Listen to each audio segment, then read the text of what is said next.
I'm sorry. I mean, I can't tell what the time zones are. But in any event, I sat through it twice, and I tell you what it was. It was the weirdest thing. This film is sort of like an octopus in a way, struggling with it the way Wolf of Wall Street or The Irishman, not The Irishman, Wolf of Wall Street, I think. And so we were creating, this was a living sort of organism because it was developing as we were shooting, as we were editing a little more, then even further. And then finally, it got to the point, you know, it's a lengthy picture. And I think I got it to the right length, its pace, for what it should be in a theater, I think. Okay, so I'm not being funny, but it's like, you know, you really gotta, you know, it's an investment, the Apple, everybody, Paramount, so you gotta look, you know, I really think this is it. And I tried it for some people. I didn't try, I used to do more of that. But I, you know what it is? I had to be satisfied.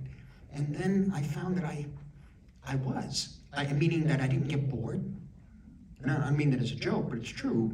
And so, or sometimes Thelma would look at me, my editor, and say, "What is this scene doing for us?" I said, "Nothing, get rid of it." Gotta rip it out. And then we realize, oh my God, we need that part back. Okay, but still, it's like we really get in there. But this picture I actually sat through to check the mix. Is when I realized, I said, oh God, like 3 hours. I said, I have to check the mix now, reel by reel again. And I found that I watched it. And I don't mean to be funny about that. It's hard work, and as you all know, and it takes time, and it takes a lot of thought. And so I found I not only watched it, I was absorbed by it. I actually was enjoying watching it. And so the same it can, although that was the first time with like 3,000 people, so I was a little nervous. And in New York, the same. And I found that I could actually watch the picture. Now, it doesn't mean the other films I didn't like. It's just that in certain cases they were finished, they were done. Let's move on. But this one has dragged out because of, well, there were a number of issues with doing the CGI on The Irishman, which added 5 to 6 months in post-production. Then we start writing again with this picture with Eric Roth, myself, and people. And next thing you know, the pandemic. Everything came to a halt. We didn't know they were making or not. We didn't know they were live or die. We didn't know any of this. Then it starts up again. And then at that certain point, they said, well, let's release it at the end of the year. Well, we finished the film, which is great. Fine, you release it when you want. I said, when they think it's best. But we had finished the picture April, May, January, February, March, around March. So I've been waiting. You know what I mean? Marking time, right? So it's still the same picture 7 years later. I mean, I'm still in the same, you know, I did Irishman, there's a music, or kind of a music film of David Johansen called Personality Crisis, One Night Only, which we enjoyed doing at the same time, David Tedeschi and myself, my editor, on these music films. And those music films keep me, music films that kind of, I don't want to use the word documentary because I feel that at this point, it separates, it breaks up cinema too much. I think you call it nonfiction if you want, but maybe some of it's fiction, I don't know. So that, in a way, it becomes a film. It's another kind of film, that's all. It's storytelling another way. And so that helps me in the storytelling in this one, to break certain, certain rules. So we did in this other one, well, that's a nonfiction, doesn't matter. Let's see if we can, like a piece of music. So anyway, that was the last time I saw it in New York. Tomorrow night, I think I might look at it again. It depends on how everybody, if we get a good night's sleep. I'm not kidding, because at my age, flying around from what was it? We were in London to Mexico City. Wow. Never again. I mean, nothing to do with London and Mexico City. I'm taking the flight. It's just that you don't know where your molecules keep traveling. Yeah. Film, I was listening to two people when we left the theater talking about it. They were talking about the moment at the end of the film when she says, "Are you telling me the truth?" what did you really put in there? And they were sort of debating on, well, he knew or he doesn't want to say or he doesn't want to, and it was interesting to hear them have that debate, and I had a different opinion that I didn't offer up than they had. But I think hearing you just say all that and talking about when people say, trust me, it's a cause for alarm, and to say that at the core of the film it was that and it was love. That was an experience that I had leaving a small screening, and just hearing people debate about that scene, I think speaks to the fact that clearly, if that was your drive, it's so in there that even in this like one example I can point to, that's how it panned out. So, which is just kind of amazing for me to hear you say that and think, oh, I just had this experience last night, and it tracks. But I'm also curious to hear you talk about that. And so, what was your first conversation with Lily like about that? Once you knew that this was the heart of the Well, the first conversation was first was Ellen Lewis, my casting person. She told me before the pandemic, we kept saying, we've got to find the woman. Well, this is going to be, and it has to be obviously indigenous. We not, it's got to be somebody. We've got to try Osage. We've got to try this. And even within, there's very few full-blood Osage left. So everything's mixed. So we had to get their okay. And that might be another nation that they may not agree with. I don't know. You know what I'm saying? So all of this, and Ellen told me at one point, she says, I think we're going to be okay. And when she said that, with that hesitation, she wouldn't use the word okay. She would say, I think I have some ideas, but she says, I think we're going to be okay. I felt a little bit of relief, and then I met Molly. I saw her in this Kelly Reichardt film. I like her films, Certain Women. And she does this whole last sequence, and I said, that woman's amazing. She's great. And what do you think? He says, I think she could do it. I think that's the one.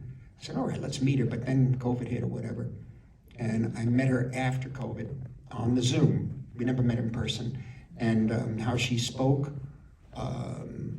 her sense of who she is, her sense of obviously the indigenous and the situation with the indigenous for the past 400 or 500 years, her activism, and also her activism, but within the framework of art, not preaching.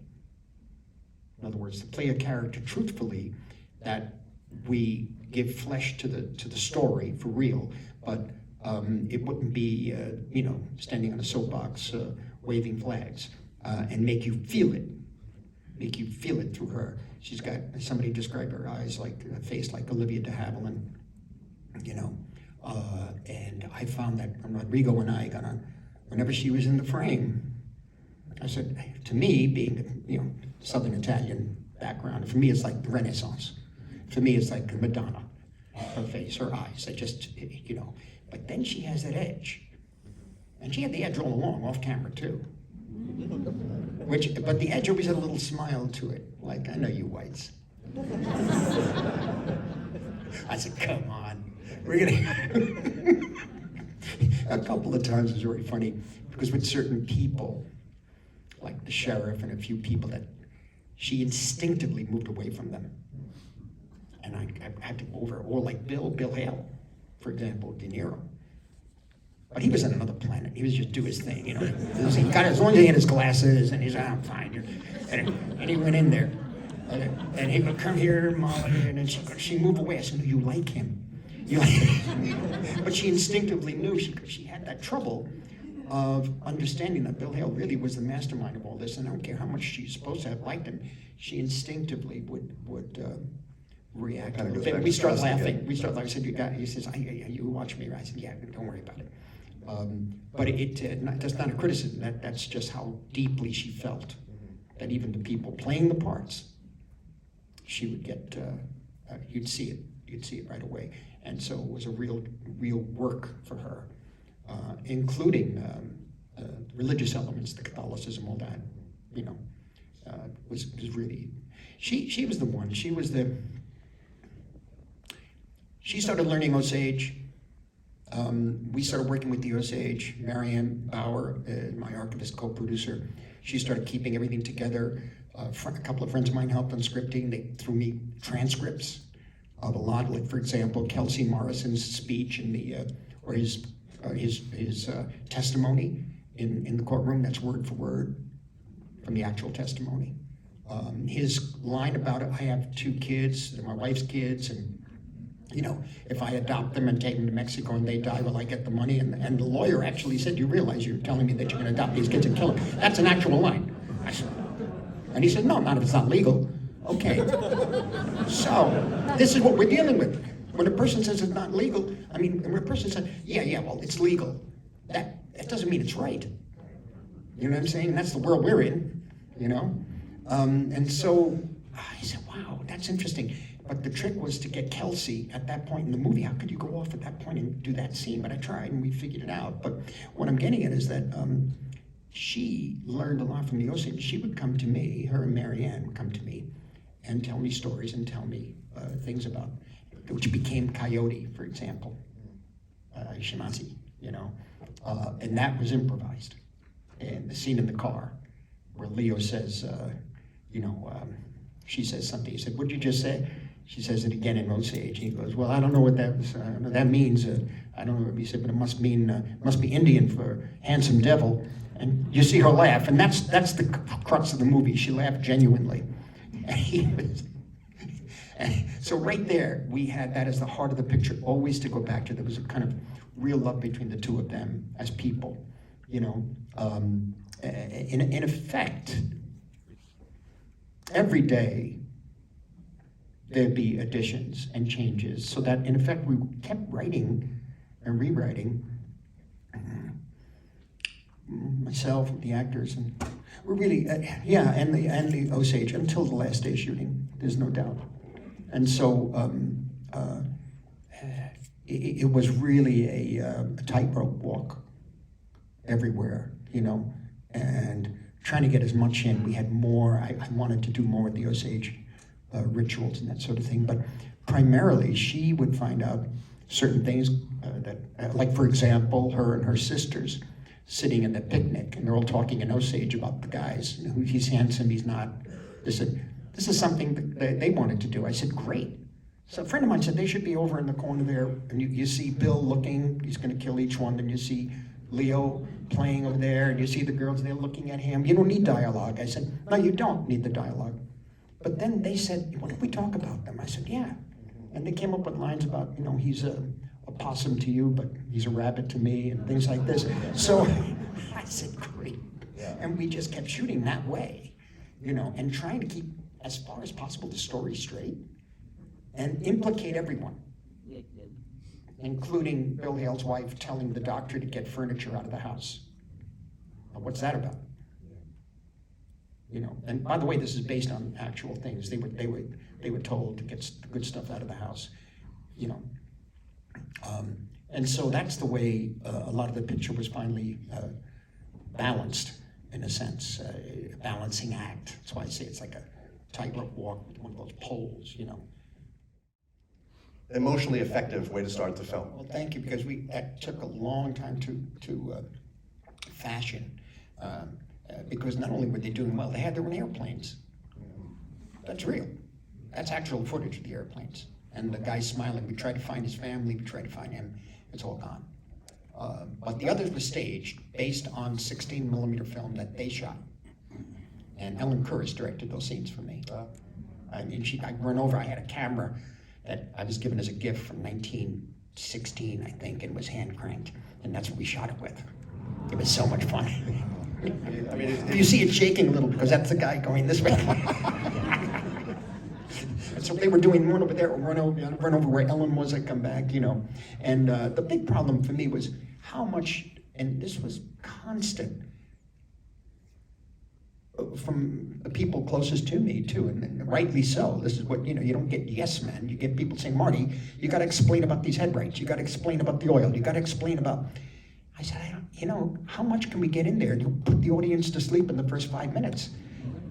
Well, it's like the old movies. Very often there were certain films when they had trouble with them, like big spectacle films. Suddenly the picture would open, you'd see the credits, and the music would be pompous and strong, but beautiful in many cases, Miklos Rotsa, whatever, Dmitry Tiomkin.